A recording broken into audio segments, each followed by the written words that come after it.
하나님께서 오늘 우리에게 주신 말씀은 창세기 32장 3절에서 12절입니다. 바이실라크 본문이고요. 여러분의 토부 138페이지,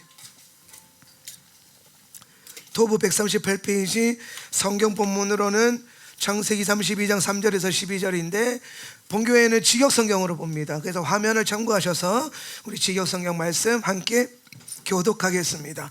제가 먼저 읽습니다. 그리고 야곱은 사자들을 자기에 앞서서 그의 형 에사브에게로 에돔에 들에 있는 세이르 땅으로 보내었었다. 그리고 그는 그들에게 명령했었다. 말하기를 너희들은 나의 주인 에사브에게 이렇게 말하라. 당신의 종 야곱이 이렇게 말했습니다. 나는 라반과 함께 생활을 했었습니다. 그리고 나는 지금까지 머물고 있었습니다. 그리고 나에게는 소떼와 당나귀와 양떼와 남종과 여종이 있습니다. 그리고 내가 당신의 눈앞에서 은혜를 찾기 위해서 나의 주께 말하기 위해서 사자들을 보냅니다. 그리고 사자들이 야곱에게로 돌아왔었다. 말하기를 우리들은 당신의 형 에사브에게 갔었습니다.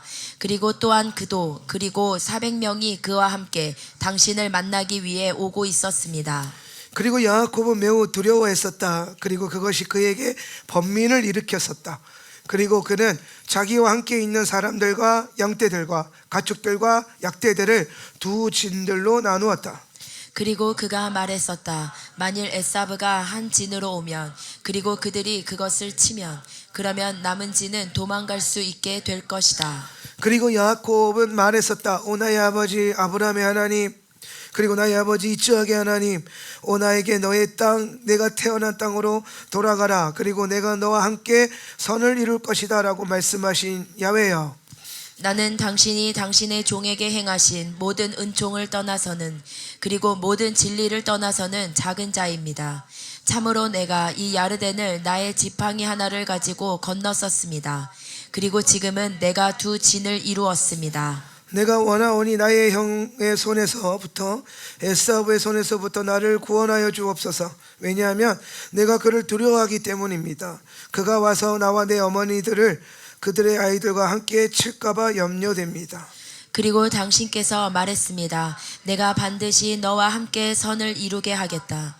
그리고 너의 자손을 너무 많아서 셀 수 없는 바다의 모래와 같게 하겠다. 아멘. 네.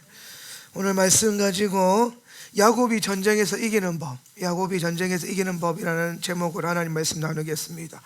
이번 주간 우리가 이제 묵상하게 될 본문이요, 바이실라크예요. 바이실라크인데 한번 읽어봅시다. 바이실라크. 바브가 앞에 나왔으니까 뭐예요? 그리고 유드가 나왔으니까 그가 3인칭이죠. 뭐 했다? 셜라크 했었다. 근데 셜라크 좀 중요한 단어예요. 셜라크는 뭐 어떤 단어냐면은 어떤 목적을 갖고 사명을 갖고 보냄을 받는 거예요. 보냄을 받다, 보내다라는, 보내다. 그러니까 하나님께서 어떤 목적을 갖고 우리를 어디에 보내세요. 보낸다. 오늘도 보면 예배에 오신 분, 우리 입장에서는 여러분이 온 건데 하나님 입장에서는 여러분을 이곳에 보낸 거예요. 그렇죠? 그러니까 뭐 게스트들도 있고 또 온라인 예배자들, 우리 성도들도 그렇고 있는데 각자의 부르심의 자리에서 하나님이 뭔가 여기에서 뭔가 이루고자 하는 것들을 보여주시려고, 하나님의 일들을 나타내시려고 여러분을 이번 주간에 이곳에 보내셨어요. 그래서 우리가 이 자리에 그냥 예배하러 온 것 같지만은 사실은 하나님 입장에서는 여러분을 보내서 그 보냄받은 백성으로서 뭔가를 어떤 목적을 갖고 이곳에 보내신 거예요.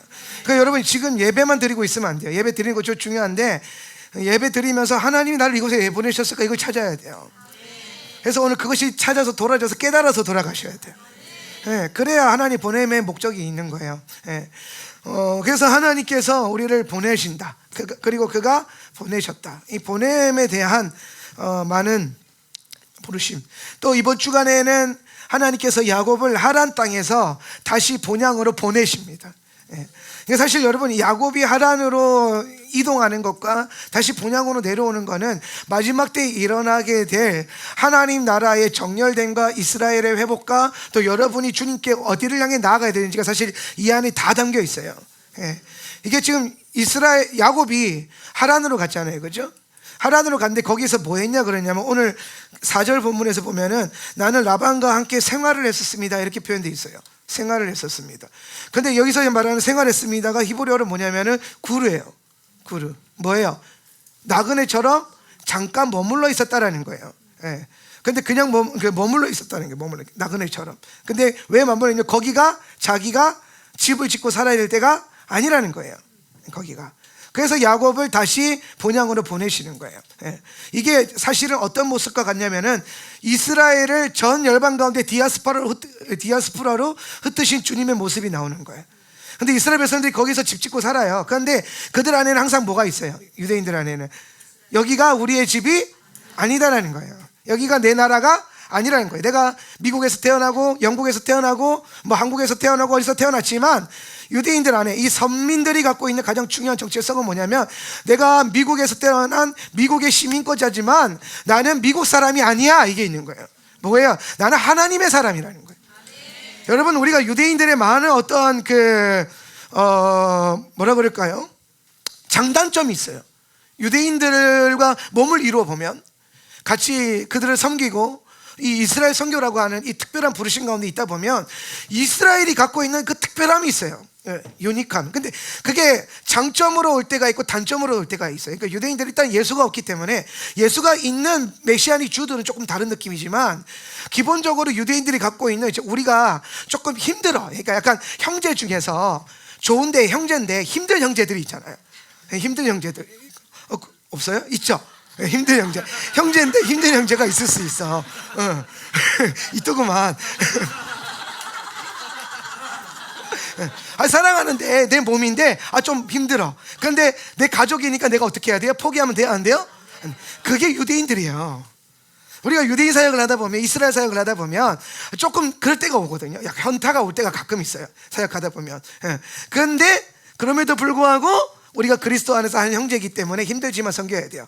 그런데 제가 유대인들과 그들의 라이프 스타일과 그들의 영성을 연구하면서 깨달은 게 뭐냐면은 오늘 이 부분이 참 제게 도전이 됐어요. 왜냐면 유대인들 전 세계 열방에 흩어져서 살아도 그 나라에서 태어나고 그 나라에서의 보호를 받고 그 나라의 부요함을 갖고 있어도 그들 안에는 그 나라에 대한 그 정체성을 안 갖고 있어요. 그것보다 더 높은 차원의 정체성이 있어요. 그게 뭐냐? 나는 하나님의 백성이야. 나는 이스라엘이야. 나는 이스라엘이야라고 하는 정체성이 있어요. 야곱을 하란에 보내셨어요. 거기서 와이프도 없고요. 거기서 자녀도 낳아요. 거기서 많은 재산을 불렸어요. 요즘 이쯤 되면 하란이 이제 하란을 먹어야 되지 않겠습니까? 여러분 생각해 보세요. 여러분이 어디 갔는데 거기서 하나님이 결혼도 하게 해주시고 자녀도 낳게 해주시고 부자가 되게 해주셔서 그쯤 되면 그 지역을 먹어야 되지 않겠습니까? 그죠? 그런데 야곱에게는 어떤 고백이 있냐면은 내가 그곳에서 내 아내도 없고 가족도 없고 자식도 없고 많은 재산을 얻었지만은 그 집은 그곳은 내가 생활했던 곳, 잠시 머물렀던 곳이지 영원히 거할 곳이 아니라는 정체성이 명확하게 있는 거예요. 왜 그래요? 야곱 안에 언약이 있기 때문이에요. 야곱은 언약의 사람이고 언약이 그를 이끌어가기 때문에 환경이 그를 주장하지 않아요. 환경 때문에 앉아있지도 않고 환경 때문에 안주하지도 않고 환경 때문에 불안하지도 않아요. 야곱에게 있어서 가장 중요한 건 뭐냐? 물론 엎치락 뒤치락은 있었겠지만 오르락 내리락은 있었겠지만 야곱에게 무엇보다도 중요한 정체성은 나는 하나님의 백성이고 언약의 백성이라는 거예요. 그러니까 그 하란 땅에서 이쯤 되면요 이미 라반이랑 지금 어떻게 된 거냐면 자기가 섬기는 주인과 같은 사람인데 주인과 비등한 권세, 어떤 그 소유, 비등한 어떤 영향력을 갖게 된 겁니다. 여차하면요 얘네 몰아내든지 아니면 얘네 이제 들어오시죠 내 밑으로 이렇게 해가지고 물려받아가지고 땡겨내고 다 땡겨내고 그래가지고 하란을 이름 바꿔가지고 이스라엘로 바꿔버리면 돼요. 그렇잖아요. 이게 지극히 헬라적이고 지극히 인본주의적이고 인간적인 사고방식이란 말이에요. 그러니까 여러분이 그게 되잖아요. 왜? 우리는 지극히 헬라적이고 지극히 인본주의적이고 약간 그래서 그래요. 이게 벗겨지길 축복합니다. 그런데 야곱의 삶을 항상 이끌어갈 때 하나님이 그런 텐션감도 유지하시지만 야곱 스스로도 뭐가 있냐면은 내 본향은 여기가 아니라 나는 돌아갈 장소가 있다. 이게 있는 거예요. 돌아갈 장소가 있다. 그러니까 여러분 환경이 좋다고 해서 지금 여러분이 살만하다고 해서 여러분에게 하나님이 필요하지 않은 게 아니에요. 교회가 필요하지 않은 게 아니에요. 하나님 나라가 필요하지 않은 게 아니에요. 우리는 우리의 환경과 어떠한가 상관없이 늘 하나님 백성으로서, 언약의 백성으로서 그분의 나라에 대한 갈망, 주님의 임재에 대한 갈망, 예수님을 더 원하는 갈망이 있어야 돼요. 예. 이 예배당이 채워졌다고 해서 중요한 게 아니에요. 우리는 이곳에 뭘 채워야 되냐? 성령으로 채워야 돼요. 하나님의 영광과 임재로 채워야 돼요. 할렐루야. 그런 갈망이 있는 언약의 백성이 되기를 축복합니다.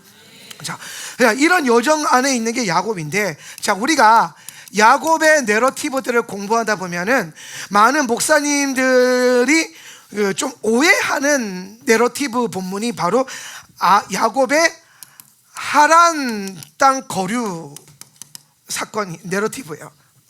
하란 땅에서 머물렀던 그 이야기를 되게 많이 오해해서 설교하더라고요. 여러분 이런 설교 많이 들어봤잖아요. 어떤 느낌이냐면 야곱이 얍사 빠르고 좀 그 속임수도 잘 쓰고 못돼서 하나님이 너 한번 그대로 당해봐라 식으로 하란으로 보내가지고 똑같이 지가 한 그대로 경험하고 이게 받게 하셨다, 이런 메시지 많이 들어봤죠, 그죠?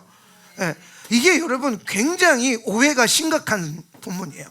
물론 이제 사실 많은 목사님들 앞으로도 그렇게 설교할 거지만은 여러분은 뭐 그거대로 은혜 받으시되, 사실은 야곱을 향한 성경적 증언과 토라적 관점의 이 에피소드 해석을 여러분이 좀 가져갔으면 좋겠어요. 예, 대표적으로 오해하고 있는 게 하란 땅에 고생시키려고 보냈다.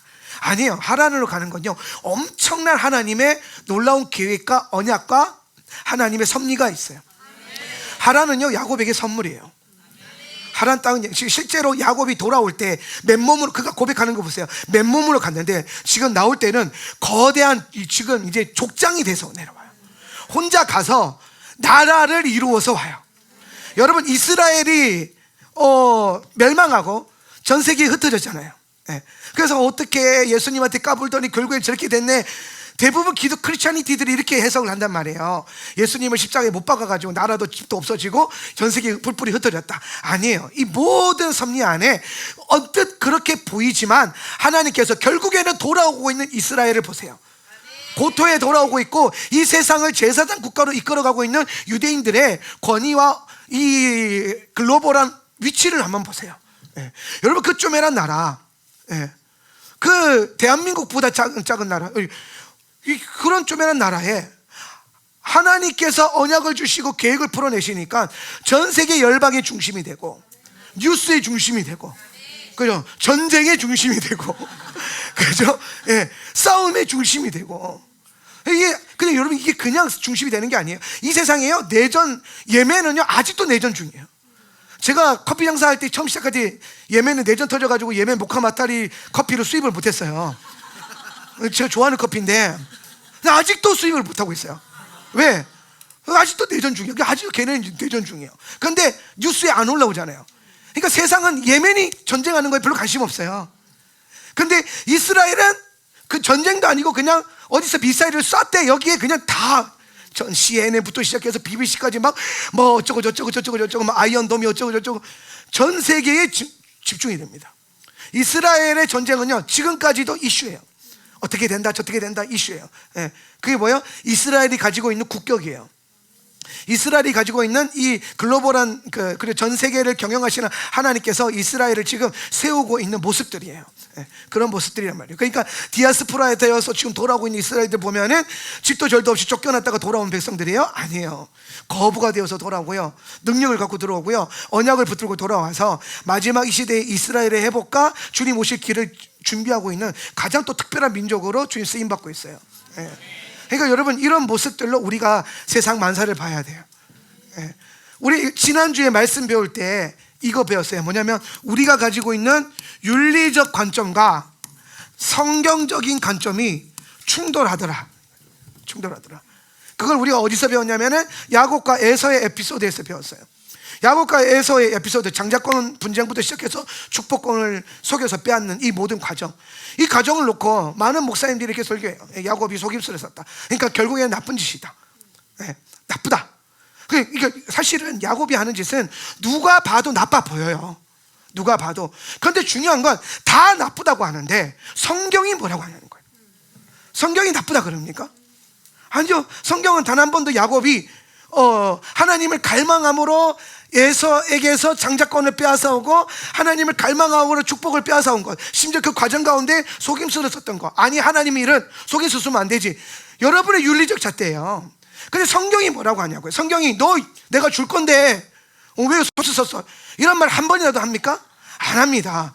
성경이 여러분 할 말 다 하는 게 성경이에요. 안 해도 되는 말까지 하는 게 성경이에요. 그렇죠? 성경은 생각보다 굉장히 디테일하고, 성경은 굉장히 하나님의 어떤 관점과 하나님의 일에 대해서 많은 것들을 풀어내고 있어요. 그런데 야곱이 하는 행동에 대해서 앞전에 딱 한마디 함으로써 야곱의 모든 행위들을 딱 정리합니다. 앞에서 나왔던 한마디가 뭐냐? 야곱은 뭐 어떤 사람이다? 완전한 사람이다. 예. 야곱은 탐임, 완전하다는 거예요. 이 탐임을 어디서 얻었어요? 야곱이? 토라에서 얻었어요. 토라에서. 야곱이 왜 완전한 자냐면은 야곱의 행위가 완전해서가 아니라 야곱의 상태가 완전해서 그런 거예요. 어떤 상태? 말씀 안에 거하는 상태. 그래서 야곱과 에서를 처음 성경이 소개할 때 뭐라고 말하냐면은 야곱은 장막의 사람이다. 이게 무슨 말이냐면 말씀의 사람의 뜻이에요. 에서는 무슨 사람이라고 그랬어요? 들의 사람이다. 육신적인 사람이라는 뜻이에요. 이런 느낌이에요. 야곱은 영적인 사람이고 에서는 육적인 사람이다. 야곱은 늘 마음의 중심에 하나님을 갈망하는데 에서는 늘 마음의 중심에 세상적인 어떤 뭔가 가치관을 갈망한다. 세상적 육체적인 가치관을 갈망한다는 거예요. 그 갈망하는 방향성 때문에 야곱이 어떠한 삶을 살든 어떤 실수가 있든 어떤 모난 모습이 있든 하나님은 야곱을 어떻게 보냐? 탐임하게 봐요. 탐임하게. 그런데 세상적으로 우리의 윤리적 가치관으로 에서는 괜찮은 사람이에요. 능력도 있고 아마 좀 밖에서 열심히 이렇게 했으니까 잘생기고 몸도 좋았을 거란 말이에요. 예. 괜찮은 사람이에요. 세상적으로도 괜찮은 사람, 존경받는 사람. 그런데 성경은 계속해서 그 한 가지, 그 중심에 하나님을 갈망하느냐 세상을 갈망하느냐, 영적인 사람이냐 육적인 사람이냐, 오늘 모든 그 스탠스가 영적이냐 육적이냐, 요거에 따라서 한 사람은 그냥 처음부터 끝까지 사랑하기로 하시고 한 사람은 처음부터 끝까지 미워하기로 결정하셨어요. 그런데 이거는 인간을 사랑하고 인간을 미워하는 게 아니라 그 상태를 사랑하고 그 상태를 미워하는 거예요. 그러니까 여러분, 에서가 야곱의 상태를 가지게 되면 하나님은 에서를 어떻게 할 수밖에 없어? 사랑할 수밖에 없어요. 근데 에서는 그런 중심을 안 갖고 있단 말이에요. 그게 문제라는 거예요. 성경을 한번 볼까요? 로마서 9장 13절 기록된 바, 시작. 기록된 바 내가 야곱은 사랑하고 에서는 미워하였다 하심과 같으니라. 자, 기록된 바라고 얘기했어요. 그죠? 그러니까 이거는 지금 로마서가 어디 본문을 인용하고 있는 거겠죠. 야곱은 사랑하고 에서는 미워했다. 예. 그 다음에 이거 바울이 하나님의 주권, 하나님의 주인 되심, 하나님의 선택에 대한 권리, 예, 이거예요. 그러니까 예를 들어서 제가 지난번에 어떤 두 친구가 이렇게 밥을 먹고 있더라고요. 밥을 먹고 있는데 이제 성효랑 성건이가 밥을 먹고 있었어요. 예배 끝나고, 다윗의 장막 예배 끝나고. 그러니까 성효는 드럼을 치잖아요. 그러니까 드러머는 준비해야 될 게 간식, 밥, 체력 이런 거거든요. 기도와 영성 이런 게 아니라 지치지 않은 에너자이저 같은 힘이 필요해요. 그리고 피지컬을 유지해야 되고. 그러니까 그게 내 안에 있으니까 둘이 밥 먹고 있는데 나도 모르게 둘 다 밥을 다 먹었어. 근데 나도 모르게 성형한테 가서 한 그릇 더 먹을래? 그래서 한 그릇 더 줬어요. 그래서 성건이는 한 그릇 더 주지 않았어요.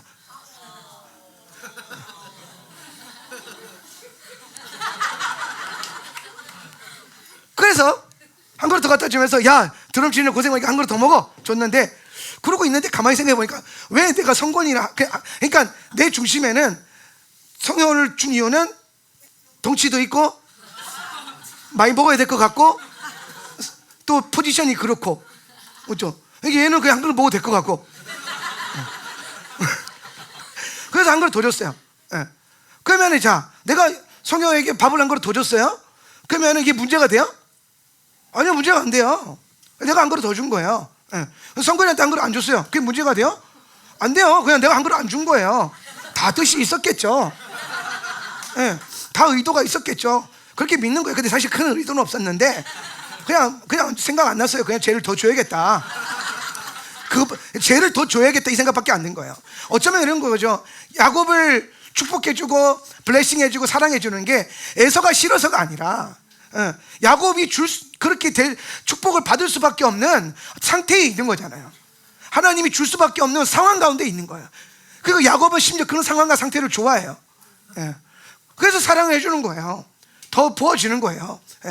그래서 제가 이제 올라가려 하다가 갑자기 그 맞은편에 있는 성건이가 보였어요. 그 다음에 그래서 오늘 왜 죄를 한 그릇 안 주지? 그래서 성건아 너도 밥 더 먹을래? 그랬더니 네 그러더라고. 기다렸다는 듯이. 그러니까 주권을 믿으면 얻게 돼요. 그 앞에 성녀가 밥 한 그릇 더 얻어먹는 거 보면서 목사님 저는 왜 안 주세요? 그랬으면 줬겠죠. 줬을 거예요. 근데 더 먹고 싶어서 그때? 그치, 더 먹고 싶었는데 내가 안 주니까 기다렸던 거잖아. 그치? 근데 그냥 기다리는 거예요. 뭔가 이유가 있겠지라고. 근데 기다렸더니 내가 하나님 뜻이 아니에요? 외면하냐? 아니에요. 하나님이 저 앞에 성건이도 있다는 다음에 널 깨닫게 해주신 거예요. 비비비비비. 이제 갑자기 보였어요. 그래서 너도 한 그릇 더 먹을래? 그래서 한 그릇 더. 그래서 둘 다 한 그릇씩 더 먹었다는 전설과 같은 얘기가 있어요.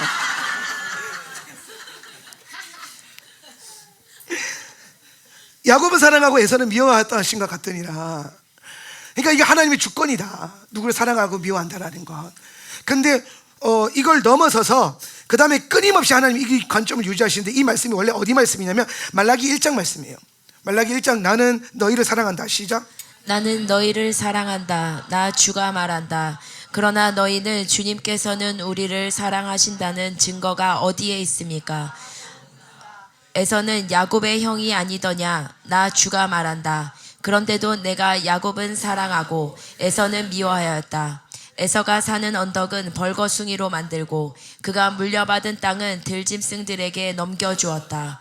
에서의 자손인 에돔이 비록 우리가 쓰러졌으나 황폐된 곳을 다시 세우겠다 하고 장담하지만 나 만군의 주가 말한다. 세울 테면 세워보라고 하여라. 내가 기어이 헐어버리겠다. 악한 나라 주에게 영원히 저주받은 백성이라고 불릴 것이다. 너희가 이것을 직접 보고 주님은 이스라엘 나라 밖에서도 높임을 받으신다 하고 고백할 것이다. 말라기는 조금 더 이 부분에 대해서 명확하게 얘기해요. 사실 말라기 자체가 마지막 시대에 대한 예언이에요. 마지막 시대에 대한 예언이 말라기인데, 이 말라기 말씀에 지금 야곱과 이스라엘과 에돔에 대한 얘기가 나와요. 에돔은 영이라고 그랬어요. 에돔은 지역이 아니라 영이에요. 영. 그러니까 지금 에돔의 영에 대한 얘기를 하고 있는데, 왜 하나님께서 야곱을 사랑하고 에서는 미워하고 계속해서 그를 징계하고 징벌하느냐? 이거는 사람에 대한 얘기가 아닌 거예요. 사람에 대한 얘기가 아니라 지금 에서를 지금 하나님이 뭘로 인지하고 있는 거야? 에돔은 뭐예요? 에돔의 영. 자, 에돔의 영을 결박하라. 지난 설교 때 에돔의 영이 뭐라 그랬어요? 육체를 추구하는 거. 그러니까 지금 야곱과 그 에서의 에피소드를 보면, 야곱은 윤리를 떠나서 야곱은 끊임없이 삶 속에서 뭐만 추구하고 있다? 영적인 걸 추구한다. 하나님을 추구한다. 하나님을 갈망하고 있다는 거예요. 하나님 없이는 안 된다고 계속 고백하고 있어요. 그리고 이번 주간 본문에서는 자기가 하나님 없어도 될 만큼 부유했었음에도 불구하고 하나님이 그걸 다 포기하고 하나님만 얻도록 만들어요. 그 중심이 핵심이에요. 그래서 그 상태, 자꾸 이걸 사람으로 보면 안 돼요. 이스라엘도 나라가 아니에요. 이스라엘도 영이에요. 이스라엘도 영이라니까. 에돔도 영이고 이스라엘도 영이에요. 지금은 나라로 보이고 민족으로 보이지만 사실 누가 이스라엘이냐? 여러분도 이스라엘이잖아요. 그렇죠? 우리도 이스라엘이에요. 그들도 이스라엘이에요. 원유맨들도 이스라엘이에요. 그 도대체 이스라엘이 뭐냐는 거예요. 이스라엘은 하나님 앞에서 인준받은, 하나님이 이끌어 가시는 하나님의 영으로 충만한 사람들이에요. 이스라엘이라고 하는 영을 가진 사람들. 이따가 이스라엘을 좀 풀어줄 건데, 이스라엘이란 영을 가진 사람을 주님은 뭐 하신다? 사랑하신다는 거예요. 그러니까 이거 두 사람 놓고 나는 너를 사랑하고 너는 미워해, 이 관점이 아니라 계속 성경이 말하고 있는 바를 보니까 이거 영이에요, 영. 그래서 하나님은 이스라엘이라는 영을 사랑하시고 에돔이라고 하는 영은 미워하신다는 거예요. 그런데 이 에돔은 잘 보세요. 에돔은 그래서 하나님의 비움을 받고 저주를 받아서 무너져요. 그죠? 근데 벌거숭이가 돼요. 그런데 뭐라고 하냐면은 4절에서 비록 쓰러졌으나 황폐한 곳을 다시 뭐 하겠다? 세우겠다. 저게 에돔의 영이에요. 무너져요? 내가 열심히 다시 일으키면 돼. 뭐가 망해요? 내가 열심히 하면 돼. 예. 여러분, 크리스천들도 저렇게 사는 사람들이 많아요. 자기 개발에 대한 이론이 너무 많이 퍼져가니까 힘들 때에 다시 일어서면 돼, 다시 하면 돼, 그러니까 cheer up, 동기부여, 막 그래서 긍정의 힘, 막 이렇게 하면서 살아요. 그런데 여러분, 성경이 왜 우리를 망하게 하셨을까? 성경이 왜 우리를 심판하고 있을까? 이스라엘을 잘 보세요. 이스라엘은 망하잖아요? 어떻게 합니까? 하나님께 돌아가야 돼요. 다시 지어 일으키겠다가 아니라 하나님께 돌아가자. 이스라엘이 왜 망합니까? 하나님으로부터 떠났으니까. 그러니까 이스라엘의 영을 가진 사람, 여러분 안에 이스라엘의 영이 있다면 어떤 일이 일어나냐면은 여러분 삶 가운데 어려운 일이 생기고 문제가 생기면 하나님께로 가서 기도해야겠다, 하나님께로 가서 나아가야겠다, 예배해야겠다, 말씀 2배로 읽어야겠다, 기도 2배로 해야겠다. 그러면서 자꾸 하나님을 붙들려고 한단 말이에요. 근데 성도들 안에 에돔의 영이 거하고 있으면은 뭐가 잘 안 되잖아요. 내가 열심히 하면 돼, 다시 하면 돼, 뭐 하나님 도와주실 거야. 근데 내가 하려고 하는 것에 하나님을 끌고 와요. 이번 주간에 이게 끊어져야 돼요. 이게 끊어져야 돼요. 여러분, 되게 좋아 보이잖아요. 우리의 노력과 하나님의 도우심이 만나서 기적을 일으킨다, 그잖아요. 다 그렇게 배웠어요. 복음주의권에서 다 그렇게 배웠단 말이에요. 그런데 성경을 보라고요. 말씀을 보라고요. 말씀에서 뭐라고 말합니까? 하나님이 하신다. 하나님이 모든 걸 이루신다. 그래서 너는 하나님을 의지해라. 하나님을 바라봐라. 그러니까 내가 가지고 있는 내가 이스라엘이 되는 가장 중요한 방법, 내가 에돔이 아니라 이스라엘이 되기 위해서 가장 중요한 게 뭐냐면 내가 가지고 있는 힘과 내가 가지고 있는 능력을 어떤 방향으로 쓸 거냐, 이거예요. 근데 우리는 이스라엘이 아니면, 에돔이 되면은 이걸 자꾸 어떻게 쓰냐면은 내 일에다 써요. 하나님은 노력하는 자를 기뻐하셔. 근데 어디를 향한 노력이냐는 거예요.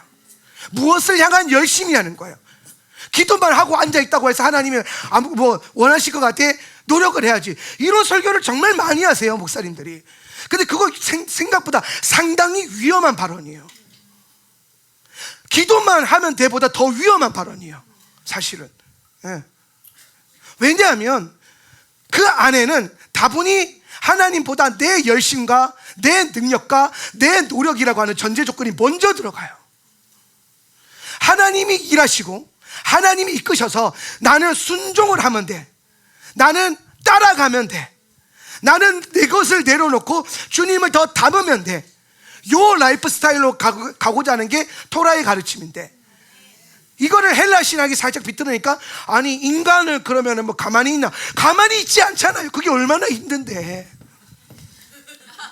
하나님만 의지하는 게 얼마나 힘든데요. 하나님만을 바라보는 게 얼마나 두려운 일인데요. 내 힘과 내 능력과 내가 할 수 있는 뭔가를 내려놓고 주님이 일하시는 것을 기다리고 있는 게 얼마나 무서운 일인데요. 그러니까 그게 우리가 가지고 있는 인본주의적 사고체계와 헤게모니와 이 굉장히 우리 안에 이미 문화적으로 교육학적으로 우리 안에 찌들어 있는 인본주의 성향이에요. 하나님이 말씀하시는 것, 어떤 내 상태나 내 환경이나 시대의 변화에 따라서 기준이 바뀔 수 있다고 여겨지는 모든 것들, 말씀을 바꿔서 해석해야 된다는 모든 것들, 그게 인본주의라는 거예요. 그게 야곱의 삶 가운데 윤리적인 문제가 없나요? 있어요. 관계적인 문제가 없나? 있어요. 근데 왜 하나님은 야곱을 끝까지 붙드시는가? 야곱 안에는 적어도 그 삶에 그 모든 부족함이 있지만 그 중심은 항상 뭐가 있냐? 하나님이 없으면 안 돼. 나는 하나님이 없으면 안 돼. 그래서 어떤 수단과 방법을 가리지 않고서라도 저 축복과 창작권을 가져와야 돼. 하나님을 향한 갈망이 있는 거예요. 여러분, 행위로 보지 말고 관점으로 보지 말고 그 중심을 보라고요. 그 영을 보라고요. 지금 야곱 안에 있는 영, 하나님 없으면 안 된다고 하는 영. 근데 어느 순간에 우리가 이거를 언제 깨닫냐면 꼭 늙어야, 꼭 힘이 빠져야, 꼭 아파야, 꼭 망해야 깨달아요. 그래서 그런 일들이 생겨요. 성도들 삶 가운데. 왜 좋으신 하나님을 믿는데 우리 안에 그런 일이 일어납니까? 좋으신 하나님 믿으면서 그걸 내가 좋은 방향으로 믿어서 그래요. 내 좋은 쪽으로. 근데 성경을 보기 시작하면, 그래서 성경을 많이 보는 게 가장 치명적인 위험성이에요. 세상에서 제일 위험한 책이에요. 이거 진짜 정말 위험한 책이에요. 너무, 그래서 많이 보세요. 이거 많이 보는 교회가 위험 분자들이에요. 그래서 성경을 가진 자, 말씀대로 살려고 하는 모든 자들은 항상 시대적 시스템과 세상의 시스템에 저항하고 부딪히고 충돌해요. 교회는 결코 세상과 좋은 입장으로 나아갈 수가 없습니다. 왜냐하면 이 세상은 에돔이거든요. 결국엔 우리 방향성이 선명해지면, 우리 관점이 선명해지면 같이 못 갑니다. 충돌하는 게 정상이에요. 그런데 자꾸 세상에 가서 뭔가 좋은 걸 하려고 하고 세상 사람들한테 좋은 이미지를 주려고 하니까 교회가 우리가 갖고 있는 뭐예요? 영적인 스탠스를 인본주의로 바꿔버리는 거예요. 그런데 중요한 문제는 뭐냐면 우리가 세상에서 교육받고 세상 문화에서 컸어요. 우리도 좀 교회에서, 이제 우리 지금 다음 세대 아이들 왜 굳이 교회에서 키우려고 하고, 왜 굳이 어떻게 하든 교회에서 교회밥 먹이려고 그러고 하느냐. 그 문화에서 자라야 이 중심이 세워집니다. 그런데 공교육과 세상교육과 여러 가지 세상적 문화 안에서 애들을 키워놓다 보니까 그 문화적 어떤 아젠다, 헤게모니, 모든 관점들이 다 들어와요. 근데 그게 윤리적으로는 되게 좋아 보인다니까요. 윤리적으로. 근데 문제는 여러분, 그 윤리라고 하는 관점이 시대마다 변함없이 어제나 오늘이나 내일이나 같냐? 안 그래요. 바뀌어요. 어떠한 모양이든 바뀌어요. 근데 하나님은 바뀌냐? 안 바뀌어요. 왜? 말씀이 안 바뀌니까. 그게 핵심이에요. 오늘 우리가 갖고 있는 신앙적 그 무게추를 1위로 옮겨야 되는 이유가 뭐냐면, 계속 여러분이 이 메시지를 공부하고 읽고 또 들어야 되는 이유가 뭐냐면, 너무나 다른 방향의 메시지를 듣다 보니까 우리도 자연스럽게 인본주의적 교회가 익숙해요. 인본주의적 교육이 익숙해요. 하나님 중심 교육, 하나님 중심의 신앙생활, 하나님 중심의 인생이 위험해 보여요. 전 재산을 사랑하는 여인을 위해서 다 썼다, 로맨티스트가 돼요. 전 재산을 교회에 헌금했다, 광신자가 됩니다. 제가 보기에는 그 로맨티스트가 정신 나간 놈인데, 그렇죠? 근데 왜 우리는 자연스럽게 그 생각, 교회에다가 많은 시간을 드리고 교회에 많은 재정을 드리고 교회에 인생을 드리고, 교회가 아니라 하나님이죠. 하나님께 그렇게 드리잖아요. 어떻게 말합니까? 교회에 미쳤네, 하나님께 미쳤네, 예수께 미쳤네. 그러니까 세상이 봤을 때는 광인인 거예요. 광인. 그러니까 광인이 되기 싫으니까 어떻게 해야 돼요? 진리와 세상을 이해시켜서 그걸 섞어야 돼. 이게 혼합주의예요. 여기에서 밸런스가 인간 중심으로 좀 나가냐, 이게 인본주의예요. 여기서 터져나오기 이걸 같이 만나기 시작하면부터 나온 사상이 뭐냐? 진화론입니다. 진화론은요, 과학이 아니에요. 철학이지. 그거는 철학도 아니에요. 모든 철학은 신앙이에요. 그리고 원래 그 고대 중세의 철학의 뿌리가 신앙입니다. 신학이에요. 신화고, 신학에서 철학이 나오고, 철학에서 지금 과학이 튀어나온 거예요. 그러니까 여러분, 과학을 따라가는 게 결국에는 우상 숭배하는 신학의 뿌리를 두고 있는 이방 종교를 따라가는 거랑 마찬가지예요. 모든 과학이 그렇지는 않겠죠. 그런데 과학자들이 갖고 있는 기본적인 애티튜드를 보세요. 진화론이 갖고 있는 기본적 애티튜드를 보세요. 하나님 중심입니까? 아닙니다. 하나님 중심, 성경 중심이 아니니까 시대 중심적이고 인간 중심적이니까 그 사람들이 모여서 예수님 믿는다고 하면서 뭐라고 말합니까? 성경을 뜯어 고치려고 그래요. 성경도 바꿔야 된다고 그럽니다. 이제는 동성애가 죄가 아니니까 동성애를 혐오하고 핍박하고 정죄하는 성경 구절 다 빼야 된다고 얘기합니다. 시대가 바뀌면 성경이 바뀌어야 된다고 얘기하는 거예요. 해석이 바뀌어야 된다고 얘기하는 거예요. 그게 뭐예요? 인본주의예요. 그게 인본주의. 풀은 마르고 꽃은 시드나 주의 말씀은 영원해야 돼요. 근데 우리가 설교 들을 때는 그렇지만은 막상 세상 살아갈 때 보면 계속 자꾸 그쪽으로 이끌림 받는 이유가 뭐냐면 우리도 그런 문화권에서 자라서 그래요. 그런 교육을 받아서 그래요. 그래서 제가 우리 다음 세대들한테는 그런 문화와 그런 교육을 물려주지 않겠다. 성경적 문화, 성경적 세계관, 하나님 중심적 세계관, 토라적 세계관, 이게 그들이 갖고 있는 세계관이 깨져야 된다 이 말이에요. 제주시에서 서귀포 멀어요, 가까워요? 그 세계관이 깨져야 된다고. 네. 네. 제주시 토백이들이요, 그 세계관이 깨질지어다. 탐나국을 중심으로 보니까 극과 극이지. 근데 대한민국을 중심으로 보면 아주 일부, 그러니까 세계관을 넓히라고. 세계관을 넓히라고. 할렐루야. 수고하고 노력하는 거 다 알아요. 근데 그거랑 세계관을 깨는 문제랑 다른 문제다. 할렐루야. 왜냐하면 거기서부터 우리는 진짜 하나님 중심의 삶을 우리가 세울 수 있기 때문입니다. 결국은 하나님께서 야곱을 사랑하시고 에서를 사랑한다고 하는 것은 사람에 대한 문제가 아니에요. 편애에 대한 문제가 아니에요. 영에 대한 문제예요. 그래서 여러분, 우리 모두가 여러분 안에서 이게 싸우는 거야. 이스라엘의 영과 에돔의 영이 막 싸우는 거예요. 그래서 에돔이 더 영향력이 크다 그러면 이제 미움받을 짓을 골라서 하는 거랑 똑같은 거야. 근데 이스라엘의 영이 더 크다 그러면 어떻게 하나님이 사랑받을 짓을 골라서 하는 거랑 마찬가지예요. 그러니까 결국엔 여러분이 어떤 영을 소유하고 있느냐의 차이예요. 여러분의 포지션의 차이란 말이에요. 중심, 그것이 여러분 안에 잘 세워지기를 축복합니다.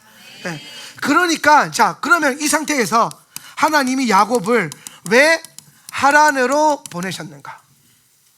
이게 첫 번째 질문이에요. 왜 하나님이 야곱을 하란 땅으로 보냈을까? 그 완전한 자를. 근데 야곱이 탐임한데, 이 탐임은 이런 관점으로 좀 이해해 보세요. 하나님이 우리에게 원하시는 어떤 영적인 가장 좋은 상태가 있어요. 영적인, 내가 도달해야 될 영적인 단계가 있어요. 그게 뭐냐면 의예요.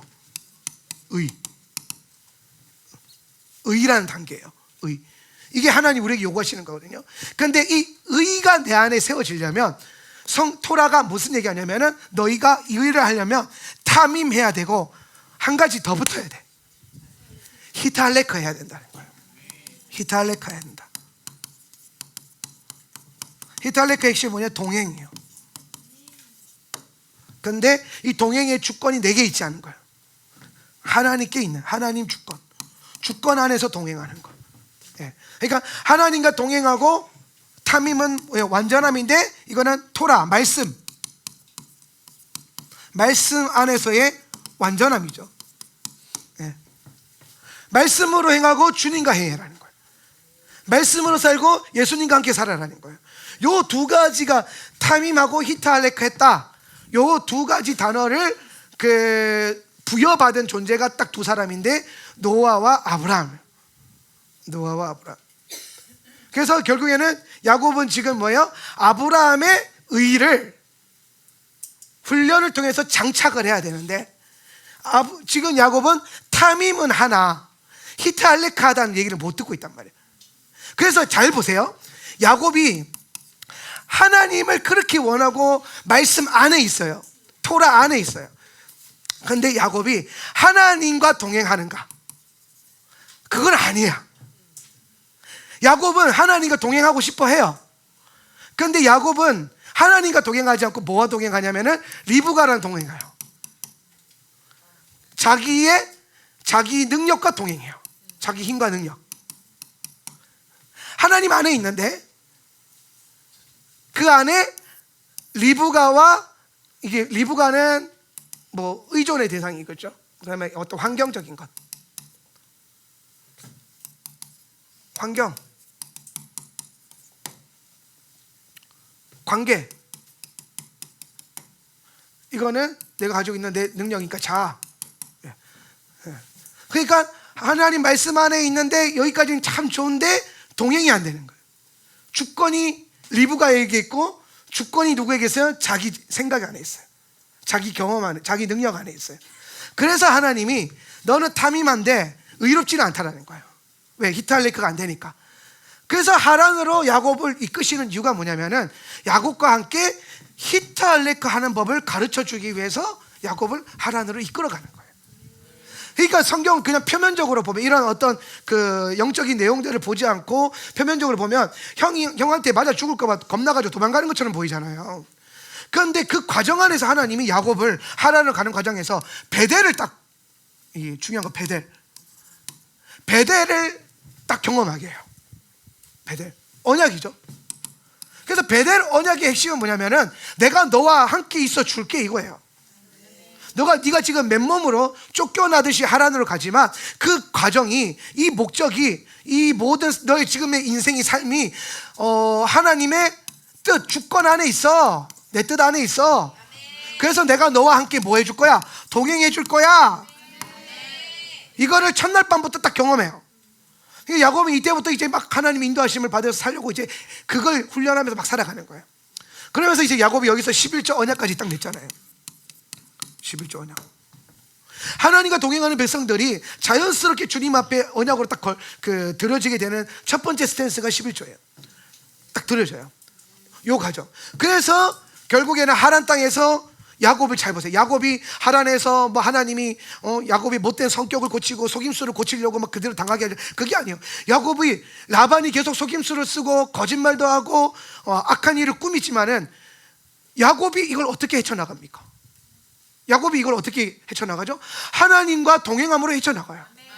야곱이 여기서 손해를 보나요? 야곱이 여기서 고생을 하나요?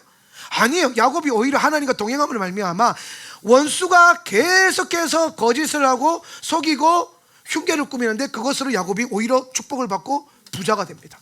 결론적으로 하란을 떠날 때 야곱은요, 두 때를 이루었다 그랬어요. 두 때. 이게 뭐냐면은 두 때가 히브리어로 마카네라고 하는 단어를 썼는데, 마카네는 뭐냐면 군대 진영이라는 뜻이에요. 군대 진영. 그러니까 군대를 이루는 최소 단위가 아니라 큰 단위예요. 큰 단위. 네. 그 단위를 두 단위나 이뤘다라는 거예요. 네. 그러니까 한 군대가 한 나라와 전쟁한다면 지금 야곱은 두 나라와 전쟁할 수 있는 그런 엄청난 차원의 부요함을 얻게 되었다라는 겁니다. 네. 하란에서 고생하고 고난의 시간이었어요? 아니요. 하나님과 동행함으로 말미암아 동행하는 인생이 하나님께서 어떻게 복을 주시는가를 놀랍게 경험하는 거예요. 놀랍게. 그래서 결국에는 야곱이 하란에서 계속해서 하나님과 동행하는 법을 더 실제적으로 배우고, 그리고 마지막으로 하나님과의 그 동행 히탈레크를 완성하는 자리가 어디였냐면은 베델에서 하란 가고 하란에서 어디로 가요? 야복강 가는 거예요.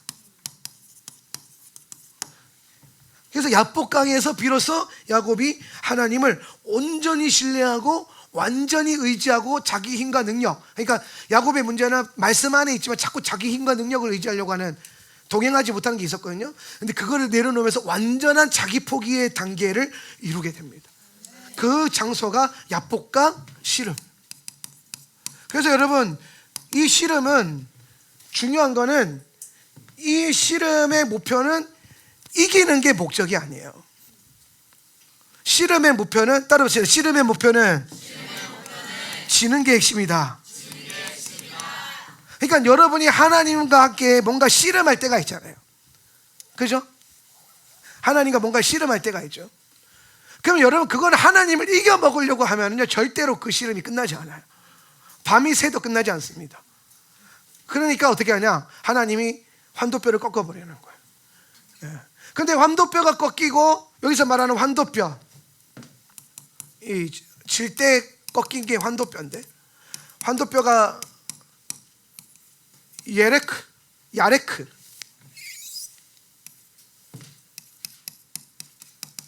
이게 무슨 뜻이냐면은, 원래는 뭐 허리 뭐 이런 뜻인데 의미적으로 봐가지고 힘의 근원이라는 뜻이에요. 야곱의 힘의 근원. 그러니까 야곱이 가지고 있는 그 힘의 근원을 완전히 꺾어버린 장소가 야복강인데, 그게 다 꺾여가지고 이제 이게 깨져버리니까 야곱이 어떤 사람이 됐냐면은 하나님을 혹은 누군가를 의지하지 않고서는 제대로 설 수 없는 존재가 돼버렸어요. 예. 그런 존재가 된 거거든요. 힘의 근원이 잘라지니까 자기 스스로 못 서는 인생이 된 거예요. 자기 스스로 못 걷는 인생이 된 거예요. 그렇게 딱 되니까 하나님 뭐라고 하냐면은, 야, 네가 이제 드디어 이스라엘이 됐다 얘기합니다. 그래서 이겼다 얘기하는 거예요. 그럼 여러분, 이거는 지금 누구로부터 이긴 거예요? 하나님과 시름에서 이긴 거예요? 아니요, 자기 자아랑 싸워서 이긴 거예요. 자기 자아를 꺾어버린 거예요. 예. 성경에 보면 네가 하나님과 사람과 겨루어 이겼다 이렇게 돼 있잖아요. 근데 이제 이 번역 때문에 이스라엘이 하나님과 겨루어 이겼다 이런 뜻이라고 생각하는데, 그게 아니에요. 여러분, 이스라엘을 한번 정리할게요. 엘은 하나님이잖아요. 이스라는 그 히브리어 사라를 내요. 사라. 히브리어 사라인데, 히브리어 사라는 사라 아니에요. 사라이. 그 사라이는 사라고, 여기는 이제 사라예요.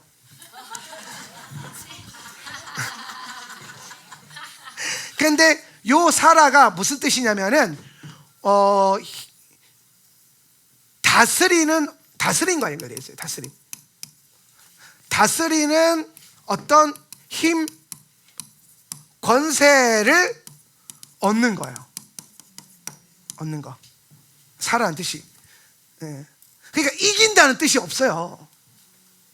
이긴다라고는 용도를 안 쓰였어요. 저게 뭐냐면 다스리기 위해서, 제가 여러분 이 하울라 센터 처치에서 교회를 다스리기 위해서 주어진 권세가 있잖아요. 그런 권세요. 그런 어떤 힘이 있어요. 힘. 그래서 제가 담임 목사니까 담임 목사로서의 그래도 힘이 있을 거 아닙니까? 좀이라도. 없어요? 있잖아요. 근데 그 힘은 근데 또 어디서 온 거예요? 하나님께로부터 온 거잖아요. 그죠? 네. 그래서 하나님이 내게 이 힘을 주셔가지고, 하나님이 이런 거예요. 하나님이 여러분을 다스리고 싶은데 그거를 나를 통해서 다스리겠다는 거예요. 그래서 나에게 하나님 뭘 주신 거예요? 하울라 센터 처치의 담임 목사라고 하는 힘과 권세와 능력을 주신 거예요. 근데 그건 내 안에 있던 원래 힘이 아니라 하나님으로부터 온 거예요. 그래서 하나님이 다스리는 힘과 권세를 너에게 줬다 이 얘기하는 거예요. 근데 그걸로 너는 하나님을 다스려요? 아니야. 하나님이 이스라엘 야곱을 다스리는 거예요. 네가 하나님과 인간과 더불어 이겼다. 이기다라고 하는 게 번역이 지금 여기 사라란 말이에요. 그러면 이기다라고 번역을 하지 말고, 이걸 뉘앙스를 제대로 이해하려면은 다스린다는 거예요. 너는 이제 환도뼈가 박살났잖아. 너는 이제 힘이 없으니까 내가 너에게 힘을 줄 건데, 이 힘으로 너는 뭘 할 거냐면은 나의 통치를 받을 거고, 하나님의 다스림을 받을 거고, 너는 인간을 다스리게 될 거야. 여러분, 이거 어디서 많이 보던 장면이죠? 그렇지. 아담을 하나님이 창조하실 때에 아담에게 모든 권세를 줘요. 그죠? 그리고 아담이 받은 권세를 가지고 뭘 다스려요? 세상을 다스려요. 그래서 하나님은 아담을 통해서 세상을 다스리게 하는 게 목적이에요. 그래서 아담을 뭐로 만드셨어? 하나님의 형상으로 만드셨다라는 거예요. 젤렘. 이해가 돼요? 여기서 요 젤렘이 이스라엘인 거예요. 이스라엘. 그러니까 내가 하나님의 다스림을 받고 그 하나님 다스림을 받으면 그 영향력과 능력이 내게 오는 거예요. 하나님의 다스림을 받는 자란 걸. 그래서 그걸로 힘이 부여가 되는 거예요. 이런 거예요. 내가 예를 들어서 주한 형제한테 가서 전도사님들 다 예배당으로 오라고 말 좀 전해주세요 라고 했어요. 그러면 이제 주한 형제 가서 전도사님들 다 호출하는 겁니다. 전도사님들, 목사님이 다 예배당으로 모이시랍니다. 주한 형제가 말했죠. 그죠? 근데 전도사들이 어떻게 해요? 네 하고 움직입니다. 그러면 이 힘으로 움직인 거예요? 이 힘으로 움직인 거예요? 그죠? 내 명령으로 움직인 거잖아요. 근데 이걸 사용한 건 누구예요? 이 형제잖아요. 그죠? 이게 야곱이에요. 지금 이게 이스라엘이라고요. 이게 아담이라고요. 하나님이 지금 이걸 하겠다라는 거예요. 그러니까 지금 하나님이 뭔가를 부르심을 준 거지. 주한 형제한테 있죠. 주한 형제가 이걸 딱 받으면서 목사님이 내게 사명을 주셨어. 전도사님을 몰고 오는, 전도사님들을 정렬시키는. 그래서 나가서 막 외치는 거야. 전도사님들아 오십시오, 오십시오 하고 외치기 시작하는 거야. 예. 그죠? 그러니까 사명인 거예요. 근데 그 사명의 핵심이 뭐예요? 근원이 하나님으로부터 명령. 그런데 그 명령이 건세가 오니까 이 사람이 외치는데 거기에 힘이 실려요, 안 실려요? 실려요. 왜? 하나님이 부른다고 하는, 목사님이 부른다라고 하는. 이거 지금 이해가 됩니까? 그러니까 지금 하나님이 야곱에게 요 상태를 만들어준 거예요. 요 상태를. 여러분에게 지금 이 상태를 만들려고 하는 거예요. 그러니까 여러분이 주의 다스림을 받는다는 거는 주님의 노예가 된다는 게 아니라 주님의 권세를 얻는다는 겁니다. 그래서 성경적으로 봤을 때에 다스림이 갖고 있는 가장 중요한 의미가 뭐라 그랬어요? 임재. 그렇지, 임재가 핵심이에요. 그러니까 하나님이 나를 다스리고 있어. 이걸 뭘로 할 수 있냐? 사명이 있나 부르심이 있나 이게 아니라 그 사명과 부르심도 결국에는 뭐가 이걸 보증하냐면은 임재라고 하는 차원이 하나님이 나와 함께 하신다. 함께 하시니까 권세가 생기는 거고, 함께 하시니까 능력이 있는 거고, 함께 하나님이 함께 하는 사람이니까 그가 뭐가 된다? 이스라엘이 된다라는 거예요. 그런데 교회에 다니고 똑같이 신앙생활하고 똑같이 살아가는데 하나님의 임재가 없어, 사명이 없어, 권세가 없어. 그걸 뭐라고 한다? 에돔이라고 한다는 겁니다. 그거를 한 집에 있는데, 같은 집에서 핏줄 나누어서 같은 밥 먹고 사는데 누구는 주의 임재가 있고 누구는 주의 임재가 없어. 그래서 누구는 에돔이 되고 누구는 이스라엘이 되는 거란 말이에요. 할렐루야. 하나님의 목적은 모든 에돔을 무너뜨리고, 여러분 안에 세워져 있는 에돔의 모든 권세를 무너뜨리고, 여러분 모두가 뭐가 되게 하는 것에 있어요? 이스라엘이 되게 하는 것에 있어요. 하나님의 임재 안에 거하고 하나님의 권세를 갖고 하나님의 다스림을 갖고 그 다스림으로 이 세상을 뭐 하는 사람? 다스리는 사람. 그러니까 마태복음 28장 18절에서 20절 보면 하늘과 땅에 있는 모든 권세, 다스림이죠. 그 권세를 아버지께서 누구에게 주셨어요? 예수님께로 주셨어요. 예. 그왜 이렇게 자랑한 거죠, 우리한테 지금? 그렇잖아요. 예수께서 나와 말씀하시는데 하늘과 땅의 모든 것을 내게 주셨으니 봐라 이거예요. 봐라, 이거 다 내 거다. 네 건 아닌데 내 거야 이거예요. 예. 제자들에게. 그래서 제자들이 예, 그 합당하십니다. 그러고 있는데 그 다음 절에 그러므로 시작. 그러므로 너희는 가서 모든 민족을 제자로 삼아 아버지와 아들과 성령의 이름으로 세례를 베풀고 내가 너희에게 분부한 모든 것을 가르쳐 지키게 하라. 볼지어다 내가 세상 끝날까지 너희와 항상 함께 있으리라 하시니라. 자, 예수님이 권세는 다 나에게 있어. 그래서 내가 이 권세로 너희들에게 부르심을 주겠다, 사명을 주겠다. 온 열방에 가서 아버지와 아들과 성령의 이름으로 세례를 주고 가르쳐 지키게 하고 제자 삼아라. 부르심을 딱 준단 말이에요. 그 다음 구절이 뭐예요? 그러니까 내가 너희와 항상 함께 있을 거야. 임재. 그러니까 너희는 가서 에돔을 이스라엘로 바꿔라. 이게 제자 삼으라 이 말이에요. 너희는 가서 세상을 하나님 나라에, 이 땅에 하나님 나라가 임하게 해라. 이게 에돔을 헐어버리고 이스라엘을 세워라 이 말입니다. 예. 임하게 하라는, 제자 삼고 임하게 하라는, 하나님 나라 임하게 하라는 거예요. 그러면 내가 너희와 함께 있을 거야. 이 말이 뭐예요? 내가 너를 다스릴 거야. 함께 있을 거야. 이 꼴을 다스릴 거야. 내가 너와 함께. 저 말이 뭐냐면 내가 너와 함께 있으리라. 이게 뭐예요? 나는 너를 다스릴 거야. 너는 뭘 다스려? 에돔을 다스리고 열방을 다스리고 세상을 다스리고 환경을 다스리고 오직 예수 그리스도의 이름으로 너희 주어져 있는 모든 걸 다스려야 돼. 근데 그 환경이 너를 다스리게 해서는 안 돼. 내가 환경을 예수의 이름으로 다스리면 나는 이스라엘인데, 환경이 나를 간섭하고 환경이 나를 다스려버리면 나는 에돔이 돼버리는 거예요. 그걸 따라가게 되는 거예요. 무엇이 여러분을 다스리고 있어요?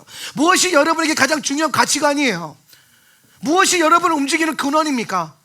여러분의 환경입니까? 여러분의 고난입니까? 어려움입니까? 하나님 땅입니까? 하나님이 여러분을 그럼 하나님에 왜 보내셨냐고요? 왜 여러분에게 하나님이 광야를 허락하시고 어두운 밤을 허락하시냐고요? 미워서? 불순종해서? 아니라니까요. 그걸 통해서 하나님과 동행하는 법을 배우고 주님이 함께 동행하면 그 다스림을 배우는 거고, 그 다스림을 받아야 그때 비로소 네가 아담으로서 회복이 돼서 세상을 다스리고 너의 환경을 다스리고 너의 생각과 너의 관점과 너의 모든 것들이 그리스도 예수 안에서 너를 통해 다스려질 거야. 그리고 나는 너를 다스릴 거야. 그래서 이렇게 한 사람들은요, 자 보세요, 이렇게 이스라엘로 살아가는 사람은 하나님의 일을 하고 기도하고 예배하는데 중심에 그 자기의 힘이 없어야 돼요. 자기 방향성이 없어야 된단 말이에요. 자기 관점이 없어야 돼요. 그래서 완전한 자기 포기가 필요해요. 그 하나님의 다스림을 받는다는 것은 완전한 자기 포기를 행한다라는 겁니다. 그걸 행하는 장소가 어디라는 거예요? 야복강. 야복강. 우리 모두가 그래서 지금 이 야복강 언저리에 서 있는 거예요. 오늘따라 왠지 삶이 힘드십니까? 요즘 따라 왠지 형편이 어렵습니까? 마음이 어렵습니까? 그럴 수 있어요. 왜? 주님이 지금 여러분 모두를 야복강으로 밀어내고 있는 거니까. 이제 야복강에서 여러분 씨름하는데 우리가 생각하는 씨름이 아니에요. 이게 삿바 잡고 그게 아니라 이게 뭐냐면은 그 양손을 이렇게 붙잡고 손을 넣어봐. 자, 하나님이 여러분에게 요구하시는 씨름의 모습을 보여줄게요. 야곱은 어떻게 했냐면은 이기겠다 이걸 밤새도록 했어. 그런데 중심이 꺾이고 빠개지고 다 움직한 다음에 이제 어떻게 되냐면 날 좀 붙들어줘. 난 너밖에 없어. 난 당신이 없으면 이제 안 돼요. 그러니까 하나님이 원하셨던 씨름은 이 씨름이 아니라 당신밖에 난 몰라요. 이런 느낌이란 말이야. 근데 이게 언제 된다고? 내 힘이, 내 관점이, 내 완전한 자아가 완전히 포기되어질 때. 그래서 하나님의 뜻이 깨달아지면 씨름을 러브 스토리로, 전쟁을 축복의 장소로, 어두운 밤을 가장 친밀한 장소로, 내 삶의 모든 고난과 원수가 행하려고 했던 모든 계획들을 주님의 선한 것으로 변화가 돼요. 그러니까 여러분 잘 보세요. 여러분 잘 알고 있는 스토리인데, 야곱이 야복강을 지나고 난 다음에 이제 여러분 야복강 지나기 전에 에서가 에돔이죠. 에돔이 와요. 에돔의 군대. 얘네가 400명이 왜 와요? 전쟁에서 죽이겠다고. 그러니까 얘네가 지금 전쟁하러 오는 겁니다. 전쟁하러 오는 겁니다. 그런데 야복강을 지나가면서 야곱이 이제 누구를 마주하냐면은 에돔의 군대를 딱 마주하게 됐어요. 에돔의 군대. 그럼 이제 자 보세요. 야곱은 야복강을 지나오면서 이스라엘이 됐잖아요. 그죠? 이제 더 이상 야곱이 아니라 내가 너를 이스라엘. 야곱이 완전 이제 그 무협지 영어로 황골탈퇴해가지고 완전 새로워졌어. 머리끝부터 발끝까지 새로운 존재가 됐어. 이스라엘이 딱 됐단 말이에요. 그래서 야곱이 나아가는데, 이거 이제 영적인 차원으로 좀 봐야 돼요. 여기 나가는데 야곱이 이제 혼자 걸어와요. 약간 이제 불편하게 걸어가겠죠. 왜냐하면 환도뼈가 깨졌으니까, 막 뭐 지팡이를 의지해서 야곱을 죽이겠다고 그 사리와 모든 증오와 몇십 년 묵은 그 원한을 다 끌어올려가지고 칼 들고 쫓아오는 원수들이 있어요. 그런데 완전한 자기 포기를 통과해서 하나님의 완전한 다스림을 지금 야곱이 갖고 있어요. 그래서 야곱이 아니라 이제 이 사람은 이스라엘이에요. 그리고 이거를 저는 이렇게 칭하고 싶어요. 이스라엘 군대. 이스라엘 군대. 야곱이 지금 뭐가 됐어요? 군대가 됐어요. 야곱이 군대가 됐어요. 사실 그 앞에 내보낸 그 진들도 군대긴 한데, 그 군대를 완성한 게 뭐냐면 야곱이 이제 홀로, 야곱 스스로가 하나님의 군대가 된 거예요. 왜? 야곱을 지금 누가 다스리고 있어요? 하나님. 야곱 안에 지금 야곱이 있어요, 없어요? 없어요. 야곱이 하나님을 붙들고 하나님을 의지했어요. 그리고 하나님의 다스림 안에서 동행하면서 걷고 있어요. 히트할렉 하고 있는 거예요. 세상 사람들이 봤을 때는 이제 톡 하고 건드려도 쓰러질 것 같은 사람인데, 그 톡이 아니라 쳐부시려고 달려오고 있는 군대가 봤을 때, 원수의 군대가 봤을 때 이렇게 힘없이 늙어서 다리를 절면서 오고 있는 그 한 사람을 딱 보는데 원수가 덜덜덜덜 떨기 시작하는 거예요. 왜 떨어요? 지금 그가 누구의 지배를 받고 있어요? 완전한 하나님의 다스림, 완전한 자기 포기가 있으니까 완전한 하나님의 다스리가 있어요. 원수가 이때가 이스라엘을 죽일 때라고 오는데, 가장 약할 때인 줄 알고 왔는데 가장 강할 때야. 인간의 눈으로 봤을 때 가장 연약한 시즌인데 하나님이 봤을 때는 가장 강한 시즌이에요. 하나님의 그 온전하심과 위대하심이 이스라엘 야곱 그 한 사람에게 부어지기 시작하고, 그러니까 여러분 잘 보세요. 에서의 군대가, 이게 영이라고 했잖아요. 에돔의 영이라고 했잖아요. 에돔의 영이 막 야곱을 죽이겠다고 막 왔는데, 갑자기 만나자마자 에서가 울면서 무릎을 꿇어요. 안으면서 뽀뽀하면서 울어요. 이게 뭐냐? 에돔의 영이 떠나가는 거예요. 하나님의 완전한 다스림 안에 있으니까 그 죽음의 영과 모든 어둠의 영이 사로잡혀 있던 그 군대가 하나님의 온전한 다스림을 받고 있는 이 군대와 만나기 시작하니까 사이즈가 중요한 게 아닙니다. 이 군대의 군세가 중요한 게 아닙니다. 누가 그들 위에 있느냐, 누가 내 위에 있느냐. 그래서 주님이 함께 하신 걸 보고 에돔의 영이 떠나가니까 에서가 어떻게 해요? 죽이러 오는 게 아니라 축복해 주죠. 여러분 상관없이 이런 일이 일어나야 돼요.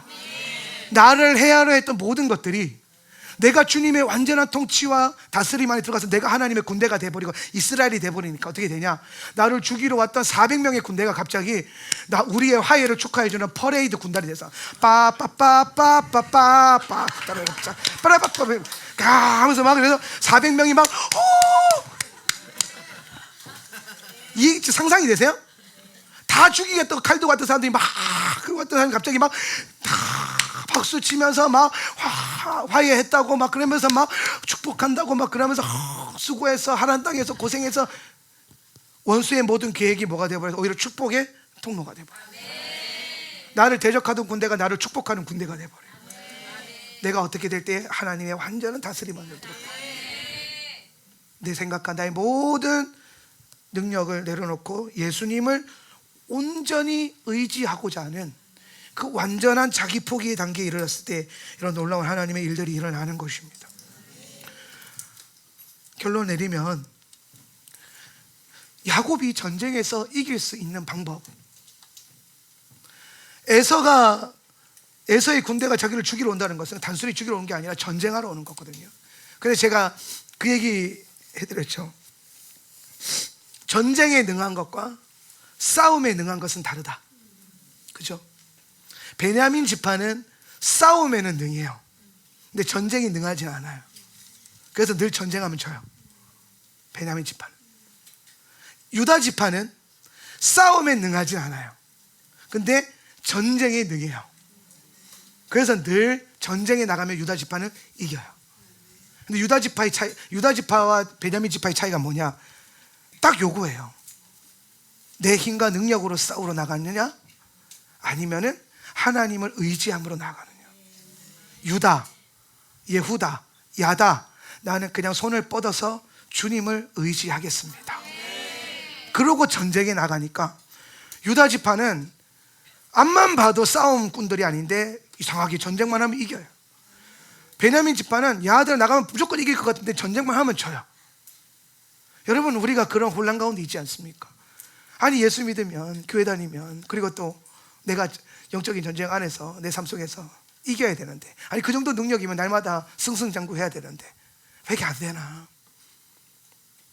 문제는 내가 에돔인가 이스라엘인가? 이번 주간에 여러분 모두가 이스라엘이 되기를 바랍니다. 야곱이 전쟁에서 이기는 방법은 야곱을 버리는 거예요. 야곱이 이스라엘이 되는 것 외에는 방법이 없어요. 오늘 야복강에 서 있는 여러분, 또 야복강에 떠밀려 갈 여러분, 우리 모두는 이번 주간 야복강으로 가야 돼요. 그 야복강에서 이스라엘이 되십시오. 그 야복강에 들어가서 완전히 잠겼다가 나오면서 새 사람이 되십시오. 예수님의 임재와 그분의 통치와 다스림과 여러분의 내면에 주님을 향한 온전한 갈망으로만 살아가는 은혜가 있기를 축복합니다. 자리에서 일어나셔서 한번 기도하기를 원하는데요. 하나님, 우리로 나로 이스라엘의 영성을 갖게 해주십시오. 하나님의 다스림을 받고 그 다스림에서부터 오는 권세를 가지고 내 삶과 환경을 다스리고 오늘 세상을 다스릴 수 있는 그 엄청나고 놀라운 권세가 주어져 있는 그 이스라엘이 되게 하여 주십시오. 오늘 그러하기 위해서 오늘 내 안에 있는 모든 에돔의 영을 내려놓습니다. 내 힘과 능력을 하나님을 추구하는 것으로 집중시키겠습니다. 내 에너지를 하나님을 갈망하는 것에 집중하겠습니다. 주님을 갈망합니다. 주님을 원합니다. 우리가 원하는 것은 오직 예수 그리스도 당신 한 분뿐입니다. 우리는 그것으로 충분할 것입니다. 오늘 나로 이스라엘로 되어지는 은혜의 역사가 일어나게 하여 주시옵소서. 다 같이 한번 결단하며 나아가며 기도합시다.